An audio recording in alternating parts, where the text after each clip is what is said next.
नमस्ते। अक्सर ये सुनने में आता है, मैं तो इतना खाता हूं पर वजन ही नहीं बढ़ता। अगर ये कहानी आपकी भी है तो आप बिल्कुल सही जगह पर हैं। आज हम इसी पहेली को सुलझाने वाले हैं। हम हार्ड गेनर्स के लिए मसल बनाने के पीछे के साइंस को डीकोड करेंगे और एक ऐसा साइंटिफिक ब्लूप्रिंट देखेंगे जो इस मिथ को हमेशा के लिए तोड़ देगा कि कुछ लोग कभी वजन बढ़ा ही नहीं सकते। तो चलिए सबसे पहले उस कॉमन फ्रस्ट्रेशन की बात करते हैं जो बहुत से हार्ड गेनर्स को होती है। आप जी जान लगाकर खाते हैं, जिम में पसीना बहाते हैं, लेकिन वेट मशीन की सुई है कि हिलने का नाम ही नहीं लेती। सवाल ये है कि आखिर ऐसा होता क्यों है? और यकीन मानिए, इसमें आपकी मेहनत की कोई कमी नहीं है। इसका असली जवाब हमारी बॉडी की बायोलॉजी में छिपा है। तो इस पूरे गुत्थी को सुलझाने के लिए हमारे पास है एक 5 स्टेप ब्लूप्रिंट। हम समझेंगे कि ये हार्ड गेनर पैराडॉक्स है क्या, फिर शरीर की उस सीक्रेट फर्नेस यानी मेटाबॉलिज्म के राज खोलेंगे और जानेंगे कि ग्रोथ का असली इक्वेशन क्या है। इसके बाद देखेंगे कि मास गेन के लिए सही फ्यूल क्या है और आखिर में कुछ स्मार्ट ईटिंग स्ट्रैटेजीज और सप्लीमेंट्स पर भी बात करेंगे। ऑलराइट, तो शुरू करते हैं हमारे पहले हिस्से से, द हार्ड गेनर पैराडॉक्स। अक्सर एक सलाह मिलती है, अरे बस और ज्यादा खाओ, लेकिन ये सलाह ज्यादातर काम क्यों नहीं करती? चलिए इसकी गहराई में उतरते हैं। साइंस की भाषा में इसे एक्टोमॉर्फिक पैराडॉक्स कहते हैं। एक्टोमॉर्फ मतलब वो लोग जिनका बॉडी टाइप नेचुरली लीन ये पतला होता है। देखिए, ये एक बायोलॉजिकल रियलिटी है कि इनकी बॉडी वजन बढ़ाने को रेजिस्ट करती है। ऐसा इसलिए क्योंकि इनका मेटाबॉलिज्म हाइपर रिएक्टिव होता है। वो पूरी ताकत से बॉडी के एक सेट पॉइंट वेट को डिफेंड करता है। मतलब ये सिर्फ दिमाग का वहम नहीं है, ये एक फिजिकल रियलिटी है। तो सबसे क्रूशियल पॉइंट ये है, जब एक हार्ड गेनर ज्यादा कैलोरीज लेता है तो बॉडी उसे मसल बनाने के लिए यूज करने की जगह उस एक्स्ट्रा एनर्जी को फटाफट बर्न करने में लग जाती है। ये कुछ ऐसा है जैसे बॉडी को लगता है कि कुछ गड़बड़ है और वो अपने नॉर्मल स्टेट पर वापस आने के लिए फाइट बैक करती है। तो अब सवाल उठता है कि बॉडी ऐसा करती क्यों है? चलिए इस राज से पर्दा उठाते हैं और बात करते हैं शरीर की उस सीक्रेट फर्नेस की। ये सेक्शन बताएगा कि फास्ट मेटाबॉलिज्म के पीछे का साइंस क्या है, जो इस पूरे पैराडॉक्स की जड़ है। और इसका सबसे बड़ा खिलाड़ी है नीट, यानी नॉन एक्सरसाइज एक्टिविटी थर्मोजेनेसिस। सुनने में कॉम्प्लिकेटेड लगता है, पर है बहुत सिंपल। ये वो एनर्जी है जो हम सोने, खाने या प्रॉपर एक्सरसाइज के अलावा दिन भर की हर छोटी मोटी एक्टिविटी में खर्च करते हैं, जैसे चलते फिरते रहना, पैर हिलाना, पोस्चर बनाए रखना।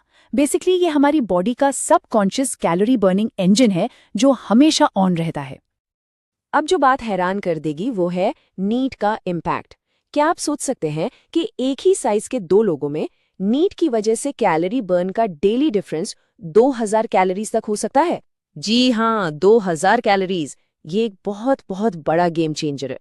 इसी को कहते हैं अडेप्टिव थर्मोजेनेसिस। मतलब जैसे ही एक हार्ड गेनर ज्यादा खाना शुरू करता है, उसकी बॉडी अनकॉन्शियसली बिना पता चले अपनी मूवमेंट्स बढ़ा देती है ताकि वो एक्स्ट्रा कैलोरीज बर्न हो जाएं।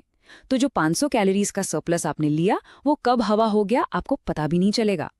ओके, तो अब हम प्रॉब्लम को तो समझ चुके हैं, अब बात करते हैं सोल्यूशन की। चलिए अब देखते हैं द रियल ग्रोथ इक्वेशन और ये पता लगाते हैं कि आपकी बॉडी को असल में कितनी कैलोरीज चाहिए। गेसवर्क करने की जगह साइंस हमें एक स्मार्ट 3 स्टेप अप्रोच देता है। इसे कहते हैं phased surplus approach. Step 1, start. अपनी TDE यानी डेली कैलोरी नीड से 500 कैलोरीज ज्यादा खाना शुरू करें। Step 2, monitor. 2 हफ्तों तक अपना वेट ट्रैक करें। टारगेट होना चाहिए हर हफ्ते बॉडी वेट का 0.25 से 0.5% गेन। Step 3, adjust. अगर वेट गेन रुक जाता है तो 300 से 500 कैलोरीज और बढ़ा दें। Simple and effective. ठीक है, तो कैलोरी टारगेट सेट हो गया। अब अगला सवाल, ये कैलोरीज आएंगी कहाँ से? अब हम मास गेन के लिए फ्यूल तैयार करेंगे, यानी एनाबॉलिज्म मसल बिल्डिंग के लिए अपने मैक्रोस की आर्किटेक्चर तैयार करेंगे। हार्ड गेनर्स के लिए मैक्रो स्प्लिट थोड़ा अलग होता है। इसमें सबसे बड़ा हिस्सा है कार्बोहाइड्रेट्स का, करीब 55%। क्यों? क्योंकि ये परफॉर्मेंस के लिए फ्यूल है और हार्ड गेनर्स की हाई इंसुलिन सेंसिटिविटी का फायदा उठाता है। इसके बाद 25% प्रोटीन और 20% फैट्स। ये एक आइडियल स्प्लिट है। हर मैक्रो का अपना एक खास रोल है। सोचिए, ये एक कंस्ट्रक्शन प्रोजेक्ट है। प्रोटीन 1.6 से 2.2 ग्राम प्रति किलो बॉडी वेट, वो ब्रिक्स हैं जिनसे मसल रिपेयर होती है।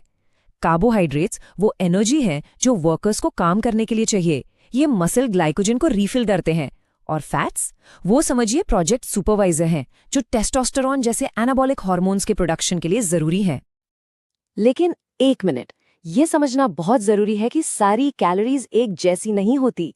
यहाँ दो रास्ते हैं, एक है क्लीन बल्क और दूसरा डर्टी बल्क। क्लीन बल्क का focus nutrient dense whole foods पर होता है, जबकि डर्टी बल्क में सिर्फ कैलोरी काउंट देखा जाता है, चाहे वो जंक फूड से ही क्यों ना आए। और यकीन मानिए, दोनों के रिजल्ट्स में जमीन आसमान का फर्क है। और यहीं पर एक बड़ी वार्निंग है। डर्टी बल्क का सबसे बड़ा रिस्क है स्किनी फैट फिजिक, मतलब मसल मास तो ज्यादा नहीं, पर विसरल फैट यानी पेट के आसपास का फैट बहुत ज्यादा।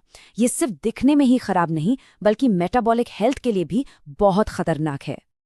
तो चलिए अब आते हैं आखिरी और सबसे प्रैक्टिकल हिस्से पर। थ्योरी तो हो गई, अब देखते हैं कि इसे रियल वर्ल्ड में कैसे अप्लाई करें। अब हम बात करेंगे स्ट्रेटेजिक ईटिंग और सप्लीमेंट्स की, यानी रियल रिजल्ट्स के लिए कुछ प्रैक्टिकल हैक्स। बहुत से लोगों की शिकायत होती है भूख ही नहीं लगती। अगर ये आपकी भी प्रॉब्लम है तो ये 3 स्ट्रैटेजीज गेम चेंजर साबित हो सकती हैं। पहला, लिक्विड न्यूट्रिशन। घर पर बने गेनर शेक्स जैसे दूध, oats, protein powder, nut butter मिलाकर पेट भरने का सिग्नल बाईपास कर देते हैं। दूसरा, मील फ्रीक्वेंसी बढ़ाएं। 3 बड़ी मील्स की जगह 5-7 छोटी मील्स लें। और तीसरा, कैलोरी डेंसिटी पर फोकस करें, मतलब हाई वॉल्यूम सब्जियों की जगह नट्स, ऑयल्स और ड्राई फ्रूट्स जैसी चीजें चुनें। अच्छा, अब बात करते हैं बजट की, जो बहुत इंपॉर्टेंट है। भारतीय कॉन्टेक्स्ट में बल्किंग के इकोनॉमिक्स को देखते हैं। ये टेबल आपको 2024-25 के डेटा के हिसाब से प्रोटीन सोर्सेस की पर ग्राम कॉस्ट दिखाती है। साफ है कि कुछ ऑप्शंस आपकी जेब पर बहुत हल्के पड़ते हैं। तो इस डेटा से टेक अवे क्या है? सोया चंक्स और अंडे, ये एक सस्टेनेबल बल्क के लिए सबसे cost effective high quality protein sources हैं। याद रखें, होल फूड्स अक्सर सप्लीमेंट्स के मुकाबले पर रुपी ज्यादा प्रोटीन देते हैं। और आखिर में supplements. Research 3 science backed supplements को हाईलाइट करती है जो आपको एक एज दे सकते हैं। पहला, क्रिएटिन मोनोहाइड्रेट 3 to 5 ग्राम्स रोज, जो स्ट्रेंथ और ट्रेनिंग वॉल्यूम बढ़ाने के लिए एसेंशियल है। दूसरा, whey protein, post workout muscle synthesis को किक स्टार्ट करने के लिए। और तीसरा, डाइजेस्टिव एंजाइम्स, जो ज्यादा कैलोरी वाली मील से होने वाली ब्लोटिंग को कम करने और न्यूट्रिएंट अब्जॉर्प्शन को इंप्रूव करने में मदद कर सकते हैं। तो इस सबसे बड़ा टेक अवे क्या है? एक, माइंडसेट शिफ्ट। हार्ड गेनर का लेबल कोई लाइफ सेंटेंस नहीं है, ये सिर्फ एक मेटाबॉलिक स्टार्टिंग पॉइंट है। ये एक चैलेंज है, हाँ, लेकिन सही स्ट्रैटेजी के साथ इस चैलेंज को 100% पार किया जा सकता है। तो ये एनालिसिस आपको वो ब्लूप्रिंट देता है जिसकी आपको जरूरत है। अब आखिरी सवाल आपके लिए है। ये जानने के बाद कि आपकी बॉडी सरप्लस के खिलाफ फाइट बैक करती है, आप स्ट्रैटेजिकली अपने मेटाबॉलिज्म को आउटस्मार्ट करने के लिए क्या करेंगे? प्लान अब आपके हाथ में है।